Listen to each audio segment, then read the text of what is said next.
VM classes presented by Damini.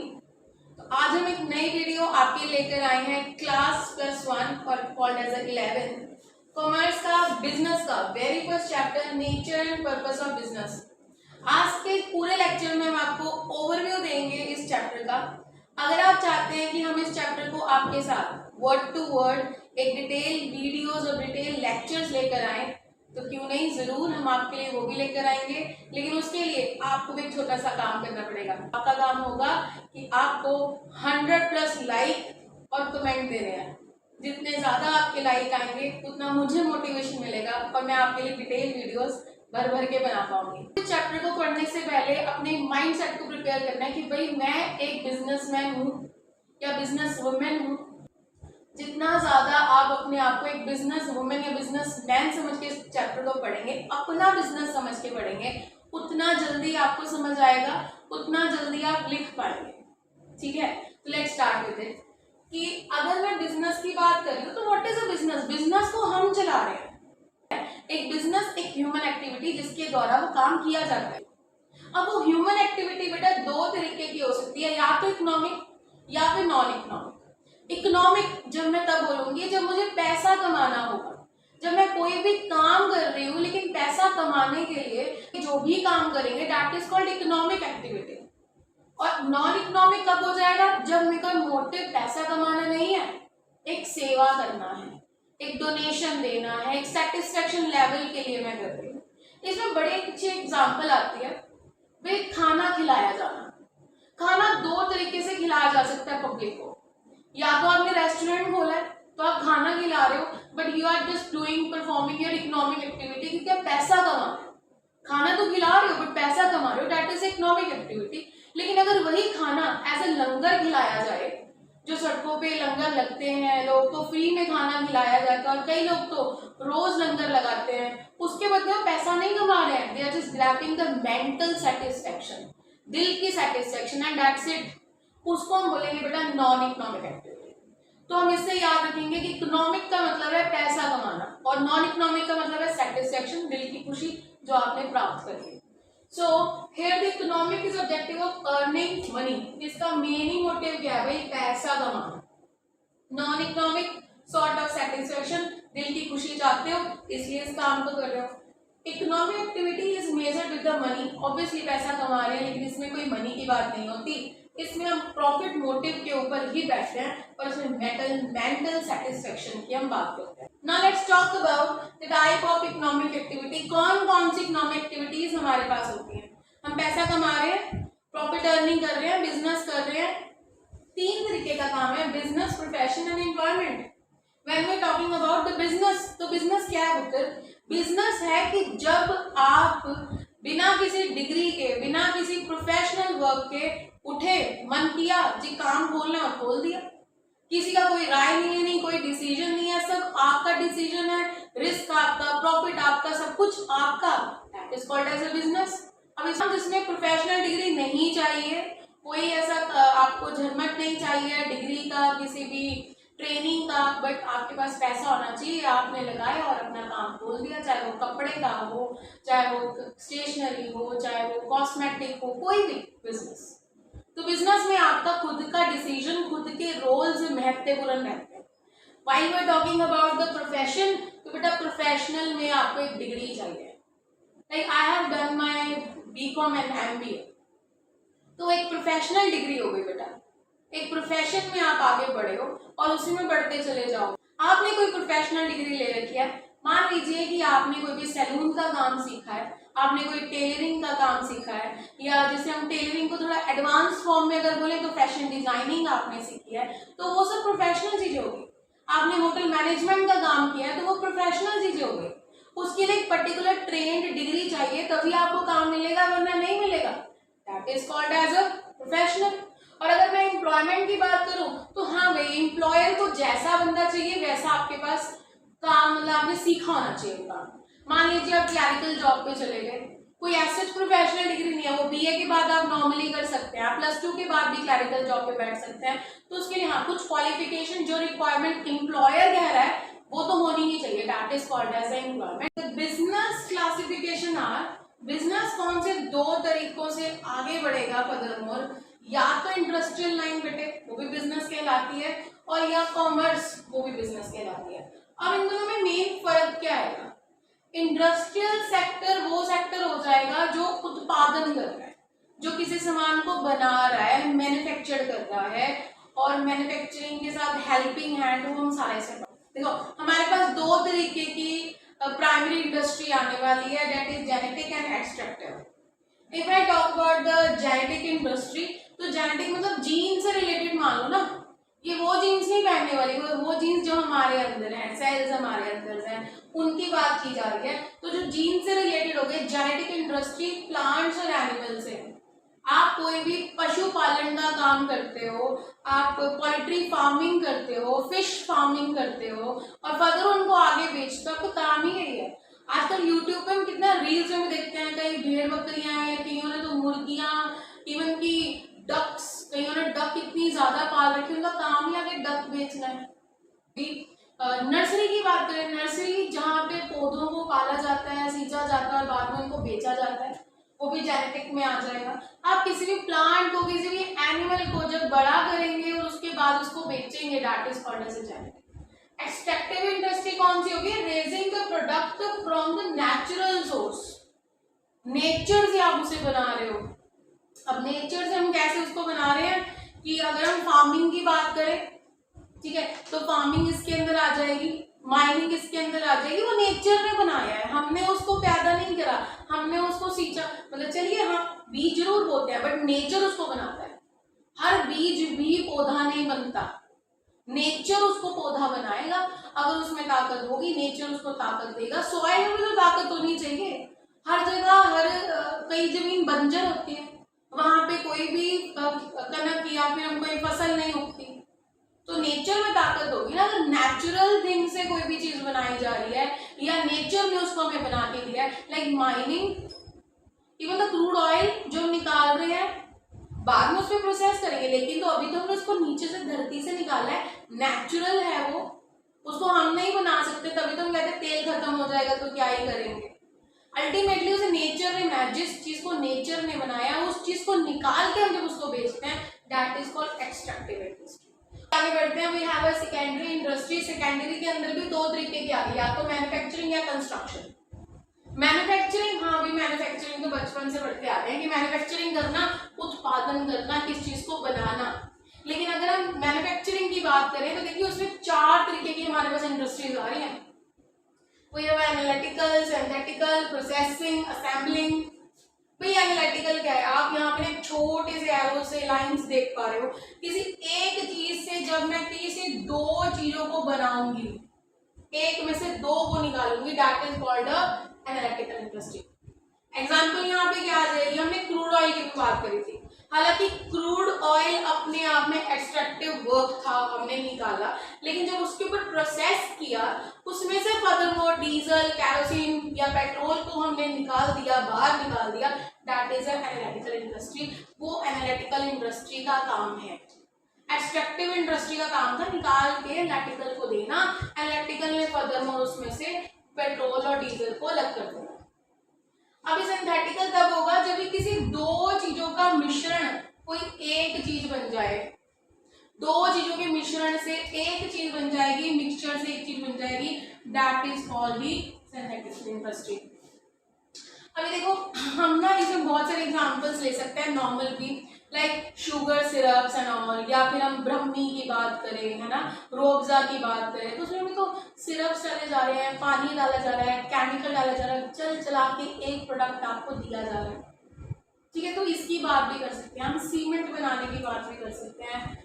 आप science पढ़ के आए हो लास्ट ईयर, आपको बड़ी बड़ी बड़ी बड़ी भांति मालूम है किन दो चीजों को मिला हुआ एक नई चीज बना के। पर we have a processing industry. बेटा प्रोसेसिंग का मतलब ही प्रोसेस हो गया ना, स्टेप हो गया, स्टेप बाय स्टेप आगे चलेंगे, उनका काम ही यही है। अभी मैगी बनती है, लेज बनते हैं, बटर बनता है, इनके सबके अपने प्रोसेस हैं, एक के बाद एक काम होगा तो जाके आगे पूरा प्रोसेस खत्म होने के बाद प्रोडक्ट बनके तैयार हो जाएगा। तो मैन्युफैक्चरिंग में बट एक प्रोसेस के बाद। अब मैगी के लिए या लेस के लिए बात करें तो आलू चाहिए, मसाला चाहिए, सो मेनी मोर थिंग्स हमें चाहिए। डिस्कवरी पे एक बड़ा अच्छा चैनल आता है, that is a food factory नाम से, और वो दिखाते थे कि इतने सारे प्रोसेस के बाद आपके पास अमूल की आइसक्रीम, अमूल के प्रोडक्ट्स बनकर आ रहे हैं। तो वो प्रोसेसिंग इंडस्ट्री प्रोसेस के बाद आपको काम दे रही है। Furthermore we have a sampling industry, जैसे कि ऑटोमोबाइल्स, कार बनती है, टायर अलग कंपनी बनाती है, इंजन अलग कंपनी बनाती है, और एक कंपनी उन सबको जोड़ के आपको कार पकड़ा देती है, that is called assembling. Computers भी ऐसे ही बनते हैं, ठीक है। इंटेल, उसके अंदर स्टोरेज किसी और का है, प्रोसेसर किसी और का है, वो मेल जोल के आपको एक कंप्यूटर या लैपटॉप पकड़ा देते हैं, that is called as assembly. Construction की हमने बात नहीं करी। कंस्ट्रक्शन की अगर हम बात करें तो हम कंस्ट्रक्शन तो रोज ही देखते हैं। घर बनाना भी कंस्ट्रक्शन है, बिल्डिंग बनाना भी कंस्ट्रक्शन है, ब्रिज बनाना भी कंस्ट्रक्शन है, टनल्स बनाना भी कंस्ट्रक्शन है। तो जब इन सारी इंडस्ट्रीज में अपना काम कर रहा है, that is called construction industry, ठीक है। फिर आपके पास लास्ट बिट आती है सर्विस इंडस्ट्री, जिसका काम क्या है, इनको सर्विस प्रोवाइड करना, या इन्होंने जो काम करवाया उनको फर्दरमोर आगे लेके जाना, बट वो कॉमर्स में। इंडस्ट्री की बात करेंगे, that is called as a service industry. Service industry क्या करती है, इन सबको सर्विस देती है यार। इन सबका सामान, अगर इनको कुछ और चाहिए, रॉ मटेरियल चाहिए, ट्रांसपोर्ट सिस्टम चाहिए, इनको एडवर्टाइजमेंट करवानी है, इनको बैंकिंग के लिए फाइनेंस चाहिए, इंश्योरेंस चाहिए, सारा काम सर्विस ने करना है, इसका नाम ही सर्विस देना है। ये बड़ी सिंपल सी हो गई। अब हमने ये पढ़ लिया कि हमारे पास बिजनेस में इंडस्ट्रीज आ गया, हमने सामान बना लिया, तैयार हो गया। Now it's a commerce.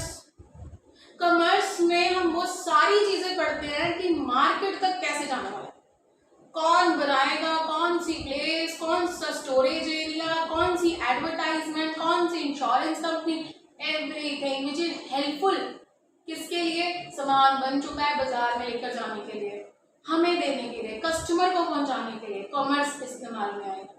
क्योंकि ये एक ओवरव्यू लेक्चर है तो इसमें हम ओवरव्यू ही चल रहे हैं, बहुत डिटेल में नहीं जा रहे, पर जैसे ये वाइंड अप हो जाएगा हमारा, उसके बाद आपके करे हुए लाइक मोर देन 100 जैसे ही वो हो जाएंगे, इस चैप्टर के लेक्चर्स डिटेल में आपके सामने आ जाएंगे।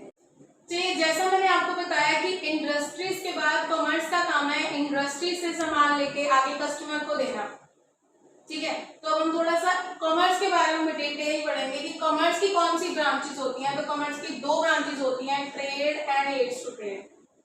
जैसे यहाँ भी मैंने एक छोटा सा डायग्राम बनाने की कोशिश करी है, my drawing is not as good. तो यहाँ पे इंडस्ट्री ने आगे कस्टमर को सामान देना है, तो वो इंडस्ट्री पहले होलसेल को अपना सारा सामान बेच देगी, फिर होलसेल रिटेलर को दे देगा, एंड अल्टीमेटली हम तक पहुंच जाएगा। हम कोई भी लेस कुरकुरे खाते हैं, रिटेलर शॉप से ले आते हैं, रिटेलर आगे होलसेलर से लेता है, होलसेलर आगे इंडस्ट्री से मंगवाता है, और वो हमारे तक पहुंच जाता है। तो ये ट्रेड में कवर अप होता है कि अगर तो सामान इंडिया में बना और इंडिया में ही सर्कुलेट होगा, that is called internal trading, और इंटरनल में भी होलसेलर रिटेलर कवर होने वाले हैं। लेकिन अगर आउटसाइड इंडिया बाहर किसी को बेचेंगे या खरीद भी सकते हैं हम वहां से, तो वी हैव अ इंपोर्ट। जब हमने बाहर से मंगवाया किसी भी outside of the Indian country से, हमने कोई भी स्पाइसेस, कोई भी टेक्नोलॉजी मंगवाई, दैट इज कॉल्ड इंपोर्ट। लेकिन हमारे यहाँ से जो टेक्सटाइल बाहर जाता है, हमारे यहाँ से जो वीट और स्पाइसेस बाहर को जाते हैं, that is called as export. ना इंटरपोर्ट का मतलब होता है बेटा कि हमने मंगवाया जरूर लेकिन अपनी कंजप्शन के लिए नहीं, we are kind of middle man. हमने मंगवाया, आगे किसी और को दे दिया। एग्जाम्पल के तौर पे हमने मंगवाया, बांग्लादेश को दे दिया, दैट इज कॉल्ड इंटरपोर्ट। मतलब हमारे लिए नहीं था, हमने बेचा उसको, ठीक है। तो ये हमारे पास ट्रेडिंग है। अब इस ट्रेडिंग को हेल्प कौन करेगा, ये aids to trade. Aids to trade मतलब इन्हीं को एड प्रोवाइड करवानी है। कौन सी, हमने इनको ट्रांसपोर्ट देना है, सामान बेचने के लिए इंडस्ट्री खुद तो घर घर नहीं जाएगी, ट्रांसपोर्ट देगी, वो होलसेलर के पास भी नहीं। बैंकिंग, अगर इनको पैसा चाहिए है कोई भी किसी काम के लिए, मैन्युफैक्चरिंग के लिए, मंगवाने के लिए, देने के लिए, तो बैंकिंग। इंश्योरेंस, कोई भी वेयर एंड टेयर रिस्क हो सकता है, and the warehouse also, क्योंकि इंडस्ट्री कोई एक दो सामान तो बनाती नहीं, बल्क में सामान बनाती है और सामान बना बना के अंदर स्टोर करती है, फर्दरमोर वो हम मार्केट में देते हैं, ठीक है। सो दिस इज अ कंसेप्ट। तो चलिए अब हम बात करते हैं ऑब्जेक्टिव्स ऑफ बिजनेस। बिजनेस खोल लिया, इंडस्ट्री बन गई, कॉमर्स ने काम कर दिया, भाई आपके बिजनेस का ऑब्जेक्टिव क्या होना चाहिए, कोई तो ऑब्जेक्टिव होगा ना। देखते हैं कि कौन कौन से 3 ऑब्जेक्टिव होने वाले हैं, economic, social and human objective. Economic objective profit earning, ये तो हमने चैप्टर की शुरुआत में देख लिया था कि इकोनॉमिक मतलब पैसा कमाना। सर्वाइवल, आपने प्रॉफिट अर्न कर लिया, बिजनेस को सर्वाइव करवा दिया, ग्रोथ कर दिया, यही तो ऑब्जेक्टिव होता है। Another we have a social objective, social मतलब सोसाइटी के रिगार्डिंग आपके क्या ऑब्जेक्टिव बनते हैं। पहला, quality good and the fair price, बढ़िया सामान होना चाहिए, दाम भी ठीक होना चाहिए, बहुत महंगा नहीं। और देखो चीप करने को चीप कर सकते हैं, बट उसमें रॉ मटेरियल फिर गंदा डाल देंगे। तो या तो आप रॉ मटेरियल भी अच्छा रखें और प्राइस जेन्युइन रखिए, वो मार्केट में चल जाएगा। और आपका मेन ऑब्जेक्टिव भी वही है कि सोसाइटी को हमने अच्छा सामान और एक बजट के अंदर मतलब बजटेड प्राइस वाले देना है। Another, avoidance of unfair trade practice, कोई भी धोखाधड़ी नहीं हो रही, कोई भी चीट नहीं होना, ये बिजनेस का ऑब्जेक्टिव होना चाहिए और होता भी है। Another we have a protection of environment, ये तो पक्का होना चाहिए भाई, एक सोसाइटी गंदी नहीं होनी चाहिए, खराब नहीं होनी चाहिए, इन्वायरमेंट खराब नहीं होना चाहिए। देखो आज हम नेचर को खराब करेंगे, कल को नेचर हमें खराब कर देता है। अगर हम कोई भी बिजनेस कर रहे हैं तो हमें सबसे पहले ये सोचना है कि हम अगर कोई प्रोडक्ट बना रहे हैं तो जो उसका वेस्ट होगा वो हमें नेचर को खराब नहीं करना ना। हम उसको कैसे डिस्पोज कर पाएंगे, कौन सा तरीका हो सकता है उसे डिस्पोज करने का, क्योंकि नेचर खराब नहीं करना है। अब तभी तो हम सर्वाइव कर पाएंगे, हम भी आगे तभी जी पाएंगे। Another we have a welfare of the employees with it. Another human objective, अगर आपके यहाँ कोई एम्प्लॉय काम कर रहा है, बिजनेसमैन के यहाँ कोई काम कर रहा है या मेरे अंडर कोई काम कर रहा है, तो भाई मेरे को उसकी हेल्थ और सेफ्टी जरूर होनी चाहिए। बट अच्छा ये मैंने नोटिस करा था, मैंने टीवी में एक शो देखा था, I never remember the shows name, लेकिन उसमें ना लक्ष्मी बॉम्ब, आपने पटाखा सुना होगा जब लक्ष्मी बॉम्ब आता है दिवाली के टाइम में, उसकी इंडस्ट्रीज की बायोग्राफी आ रही थी, उसका सारा वो दिखा रहे थे। तो उस बॉम्ब बनाने वाली इंडस्ट्रीज में जो लोग काम करते हैं ना, उनके पूरे शरीर पे, उनकी पूरी बॉडी पे बारूद ऐसे चिपका हुआ था सिल्वर टोन में, उनकी सांस में तो जा ही रहा है, उनके लंग्स में भी पहुंच रहा है, अल्टीमेटली उनके पूरे शरीर में इतना ज्यादा चिपका हुआ है। तो क्या बता रहे हैं कि वो कोई सेफ्टी प्रोवाइड नहीं कर रहे, उनको मे भी कोई किट देनी चाहिए जिससे वो सेफली करें, या कोई ब्रश या कुछ तो ऐसा होता होगा जिससे ह्यूमंस बच जाएं। आप जो इंडस्ट्री चला रहे हो और आपको पता है कि वो इतनी ज्यादा खतरनाक है कि किसी के लिए हार्मफुल होगी, किसी एरिया के लिए हार्मफुल होगी, तो आप पहले तो उसे सेपरेटेड एरिया में बनाए चलिए, उन्होंने मे भी बनाई भी हो, पर उन्होंने एम्प्लॉयज की सेफ्टी के लिए आई डोंट थिंक सो कि वहां पे था, कि कुछ दिखाया तो ऐसे गया नहीं। और इतना बारूद से चिपके हुए थे कि I will share with you, अगर मुझे वो कोई पिक्स मिलेंगी तो मैं आपके साथ जरूर शेयर करूंगी। बट हाँ, ह्यूमन बीइंग को सेव करके रखना एक बिजनेसमैन का काम है। आप जो भी काम कर रहे हैं आपकी सेफ्टी पहले मायने रखती है, क्योंकि इंसान है और वो सबके लिए सेम है। अगर हम इंसान है, हम बिजनेस कर रहे हैं, तो जो वर्कर काम कर रहे हैं वो भी इंसान है और वो काम कर रहा है, ठीक है। अल्टीमेटली फेयर सैलरीज उनको दो बेटा, फेयर सैलरीज, 8 घंटे की जॉब करवा के 3 घंटे की सैलरी नहीं, 8 घंटे की जॉब की 8 घंटे की सैलरी उन्हें प्रोवाइड करवानी चाहिए। आज भी कई जगह पे ये इंसानियत नहीं देखी जाती, काम करवाया जाता है लेकिन उतनी सैलरी नहीं दी जाती, बंधुआ मजदूर बना के काम करवाया जाता है। आप कितना यूट्यूब देखते हो, मेरे को मेरे फादर ने दिखाया कि जो हमारे पंजाब के पिंडों के एरियाज में उत्थे लोगों को बंद के रखा जा रहा है, बिहार लोगों को बंद के उन्होंने काम करवा के फिर बांध देते हैं, तो ऐसे बांध के काम करवाना भी which is wrong.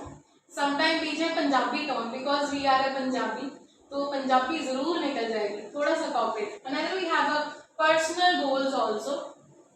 Personnel goals यहाँ पे आएंगे कि यहाँ पे आप सिर्फ मैं नहीं, हम खेलेंगे।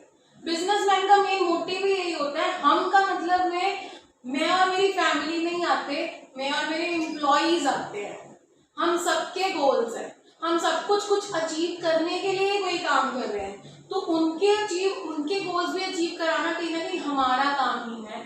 हमें उनको थोड़ा डेवलप करना है, हमें उनको थोड़ा और ट्रेंड करना है, और हमें उनको जॉब से निकालने की बजाय कुछ नया सिखाना है और वहीं पे उनको थोड़ा बिल्डअप करना है, आगे बढ़ाना है, ठीक है। तो हर किसी के लिए एंड इंसेंटिव ऑल्सो, अगर किसी ने कोई अच्छा काम किया है तो उसे इंसेंटिव दो, चाहे फाइनेंशियल चाहे नॉन फाइनेंशियल, या आगे नहीं।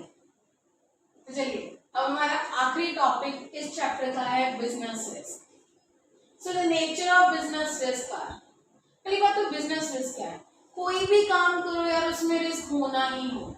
आप कोई भी काम करें, अगर किसी ने भी कोई बिजनेस खोला है तो उसके पीछे उसने रिस्क तो उठाया ही है, किसने छोटा किसने बड़ा किसने कैसा भी, तो रिस्क तो होगा। नेचर ऑफ रिस्क, इसके फीचर्स क्या है। Business risk arise due to uncertainties, कोई भी मिसहैपनिंग, अनसर्टेनिटी कुछ भी हो गया, अचानक से प्राइस बढ़ गए या कोई नेचुरल डिजास्टर हो गया, किसी ने कोई धोखा दे दिया बिजनेस में, रिस्क तो चलता है, किसी भी काम में रिस्क चलता है। आज आपके पास risk is an essential part of every business. Risk हर बिजनेस का एक पार्ट है। बिजनेस रिस्क पे ही चलता है, रिस्क रहता ही है, तो this is one of the part of the business, ये साथ में ही रहेगा। Degree of risk depend upon the nature and the size of the business. जितना ज्यादा बड़ा बिजनेस उतना बड़ा रिस्क, जितना छोटा बिजनेस उतना छोटा रिस्क। आपको टेंशन नहीं होती ना, आपने कुछ पैसे लगे हैं साइज, ठीक है, आपका जैसा बिजनेस होगा वैसा रिस्क होगा। Profit is a reward for the risk taking, and में यार प्रॉफिट मिलने वाला है। जैसे मैंने अभी आपको कहा ना कि मैं छोटे होते कार जब साइकिल चलाना सीखा तो बड़े छोटे साइकिल सीखा तो रिस्क था गिर जाऊंगी, प्रॉफिट क्या हुआ, सीखती एक्टिवा पे चला गई। ऐसे ही आप रिस्क लेके बैठे हो कॉमर्स लेके, कई बच्चों के दिमाग में आज भी आता होगा यार कॉमर्स ले लिया, मम्मी ने बोला था तो ले ली, पता नहीं क्या ही होगा, क्या ही करूंगी, कैसा करूंगी। और कई लड़कों ने तो एम ही ले ली, कईयों ने अपनी फ्रेंड के पीछे लग के ले ली, सबने अपने मकसद से कॉमर्स ले ली, रिस्क तो लिया हुआ है। लेकिन अगर आप इस रिस्क को एडवांटेज समझ के इसके साथ बढ़िया तरीके से चलेंगे, हमारे साथ कॉप अप करके चलेंगे, हम यहाँ पे अच्छे से पढ़ेंगे, अच्छे से लेक्चर्स लगाएंगे, हर चीज को फ्री में सीखते जाएंगे। घर बैठ के फ्री में सीखना आज के टाइम में बड़ा मुश्किल है। हालांकि बहुत सारी वीडियोस ऑलरेडी अवेलेबल है, बट उनमें कुछ पेड होती हैं, कुछ बैचेस की होती हैं, कई बच्चे वैसे ही नहीं खरीदते, कई मम्मी नहीं खरीद के देती। तो यहाँ पे फ्री में पढ़ो, कुछ नहीं करने का, बस बैठना है, आपको पढ़ना है, लेक्चर लगाना है, मस्त सुनना है, इंपॉर्टेंट क्वेश्चंस आपके पास आ जाएंगे, इंपॉर्टेंट नोट्स आपको प्रोवाइड टेलीग्राम पे कुछ टाइम में वो भी हो जाएंगे, तो आपको हर चीज मिलेगी, बस बैठ के करनी तो है। ये छोटा सा रिस्क जरूर लेना। इस चैनल को एक सब्सक्राइब करना है, लाइक करना है, कमेंट करना है। इतने रिस्क को लेके यू विल इन प्रॉफिट। आपको प्रॉफिट क्या मिलेगा, अच्छा रिजल्ट, अच्छे नंबर, मम्मी पापा के सामने। देखिए मेहनत करनी पड़ती है। अगर मैं यहाँ पे खड़े होके अभी मेहनत कर रही हूँ, आपके लिए बोल रही हूँ, तो आपको मेहनत करनी है अपने लिए, पढ़ के, अपने लिए पैसे कमा के। एंड में जरूर प्रॉफिट मिल जाएगा अगर आप मेहनत करेंगे तो, और जुड़े रहेंगे हमारे साथ तो। ना the causes of the risk, क्या कॉजेज होते हैं, कौन से कारण होते हैं जिससे रिस्क आता है। भाई हो सकता है नेचुरल कॉज हो गया, अर्थक्वेक आ गया, फ्लड आ गया, सुनामी आ गई, कुछ भी आ गया, ठीक है, उन सब के कारण ड्रॉट्स आ गए। किसान को बड़ा रिस्क होता है ना नेचुरल। किसान ने अपनी सारी जमीन कितनी मेहनत से बोई होती है। मैं ना कुछ दिनों से थोड़े से प्लांट्स के ऊपर मेहनत कर रही हूँ, 3 थोड़े से प्लांट्स है मेरे पास, उन पे मेहनत। अभी उनकी मेहनत तो इतनी ज्यादा होती है, सुबह पानी दो, शाम को खाद दो, ये दो। एक किसान के पास तो कितना बड़ा खेत होता है, कईयों में कितने खेत होते हैं और कितनी मेहनत करते हैं, और जब उस पर नेचुरल डिजास्टर आ जाए, वहां पे फ्लड आ जाए, वहां पे ज्यादा बारिश आ जाए या सूखा बढ़ जाए, बारिश ही ना आए, तो बेचारे किसान पे क्या बीतती है, शायद ये हम एक छोटा सा प्लांट लगा के समझ जाएंगे, हम उसके दुख को जान भी नहीं सकते। So this is a natural drought, जो कि नेचुरल कॉज जो कि बिजनेस में आता है, और ये ज्यादातर किसान को तो बहुत झेलना पड़ता है, बट फिर भी देखो वो हार नहीं मानता। ये नहीं कहता कि आज यार बारिश नहीं हुई, मैं किसानी बंद कर दूंगा और मैंने किसान ही नहीं बनना, मैंने फसल ही नहीं उगाई, नहीं, वो फिर रिस्क लेता है, फिर कनक बोता है, फिर आगे बढ़ता है, वो कभी हार नहीं मानता। तो शायद हमें उनसे भी थोड़ा सा मोटिवेशन होना चाहिए कि जब एक किसान हार नहीं मान रहा, सब कुछ खराब होने के बावजूद भी फिर भी वो खड़ा है, तो हम क्यों नहीं खड़े हो सकते यार। हमने तो कोई रिस्क नहीं लगाया ना, हमारा पैसा लग रहा है ना हमारा कुछ लग रहा है, हमने स्कूल की कोई फीस अपनी जेब में से नहीं देनी, मम्मी पापा ने देनी है, फोन का रिचार्ज उन्होंने करवाना है, यूट्यूब हम मुझे देखने के लिए उन्होंने रिचार्ज करवा के देना है, सारा काम उनका है। आपको चैटिंग करनी है, स्नैपचैट पे स्ट्रीक्स देखनी है, काम करना है, रिचार्ज उन्होंने करवा के देना है, कि आप उदास ना हो जाओ, आप बोर ना हो जाओ। तो रिस्क तो उन्होंने उठाया, आपने नहीं, आपने सिर्फ मेहनत करनी है, जिसका फल भी आपने खाना है। Another cause is a human cause. Human cause क्या होगा बेटा, कि हो सकता है आपके बिजनेस में आपके एम्प्लॉइज ने काम छोड़ के चले गए, स्ट्राइक कर दी, ठीक है, ये ऐसे जो कॉजेज हो गए, उन्होंने काम बंद करके बैठ गए अचानक। लेकिन लॉस किसको हो रहा है? बिजनेसमैन को। एम्प्लॉय को तो कुछ जान ही रहा, वो तो दिहाड़ीदार था, आज दिहाड़ी नहीं मिली, 2 दिन नहीं मिली, फिर मिलनी शुरू हो जाएगी, कहीं और से मिलनी शुरू। बिजनेसमैन को तो लॉस हो गया ना। These are the human risk. Another you have a economic risk बेटा, कि फर्दर मोर प्राइसेस बढ़ गए, इकोनॉमी में कोई पॉलिसीज बदल गई, जैसे अचानक से वी ऑल नो दैट कि नरेंद्र मोदी जी हमारे कभी भी रातों रात ऐलान करते हैं, तो वो भी तो एक बिजनेस रिस्क है। पहले तो कभी कोई प्रिपेयर्ड नहीं होता कि क्या कहने वाले हैं प्राइम मिनिस्टर, तो वो हमें क्या बोल देते हैं, जीएसटी लग गई, चलो जी, नोटबंदी हो गई, चलो जी, कोविड आ गया, अंदर बैठो, चलो जी। ये क्या है? ये बिजनेस तो रिस्क है। कौन सा? इकोनॉमिकल। महंगाई आ गई अचानक, तो भी बिजनेस रिस्क है, ठीक है। इन्फ्लेशन आ जाए, डिफ्लेशन आ जाए, बूम, रिग्रेशन, डिप्रेशन, ये सारे टाइम पीरियड्स जो कि इकोनॉमिकल मैनर में चल रहे हैं, ये भी बिजनेस रिस्क कहलाते हैं। So we have all kind of risk here, कि किसी भी तरीके का रिस्क, बट इसका रिवॉर्ड एंड में क्या होता है? आप सारे रिस्क को उठाते चले जाओ, एंड में प्रॉफिट पा जाओगे। आप मेरी सारी वीडियोस देखते चले जाओ, एंड में प्रॉफिट पा जाओगे। अब काम हमने करना ही क्या है? यहाँ पे लेक्चर हमारा खत्म हुआ, हमने इस चैप्टर को डिटेल में पढ़ लिया। आई होप कि आपको ये लेक्चर समझ में आया होगा, तो प्लीज मुझे कमेंट में जरूर बताएं कि आपको कितना समझ में आया है और आप क्या और समझना चाहते हैं। आप इसे डिटेल में पढ़ना चाहते हैं तो इसके लेक्चर में आपके साथ शेयर करूँ, कुछ पीपीटीज की फॉर्म में आपके सामने लेकर आऊँ। आपको नोट्स चाहिए तो I will provide the notes on Telegram my channel, आप मुझे वो भी कमेंट में बताएं। आपको जहां मुश्किल आ रही है बेटे, पर उसके लिए लाइक, शेयर एंड कमेंट और सब्सक्राइब यार जरूर। ये एक मोटिवेशन प्लग है मैडम को आगे बढ़ाने का, मैडम और लीडर को आगे बढ़ाने का। लीडर को तो मोटिवेशन मिलनी चाहिए कि मुझे कैसे लीड करना है, मेरे पीछे कैसे आओगे तो लीडर को एक पंप चाहिए, कौन सा? सब्सक्राइब का, लाइक का, कमेंट का, और शेयर जरूर करें। जिस स्टूडेंट, जिस भी फ्रेंड को आपको ये वीडियो भेजनी है, आप उन्हें भेजें, ये फ्री ऑफ कॉस्ट घर बैठ के देखें, इस लेक्चर को समझें। इसके बाद इफ यू वांट सो कि आप इसके लेक्चर चाहते हैं तो कमेंट करें, 100+ लाइक करें, और आपके पास इस चैप्टर के लेक्चर्स आ जाएंगे। हम winding up this class here, और हम अगले लेक्चर में मिलेंगे आपसे कल जरूर। हाँ, इसके इंपॉर्टेंट क्वेश्चन मैं आपके लिए लाऊंगी, and then new lecture will do the new class.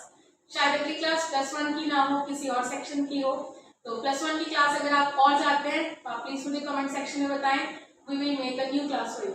Have a nice day, beta.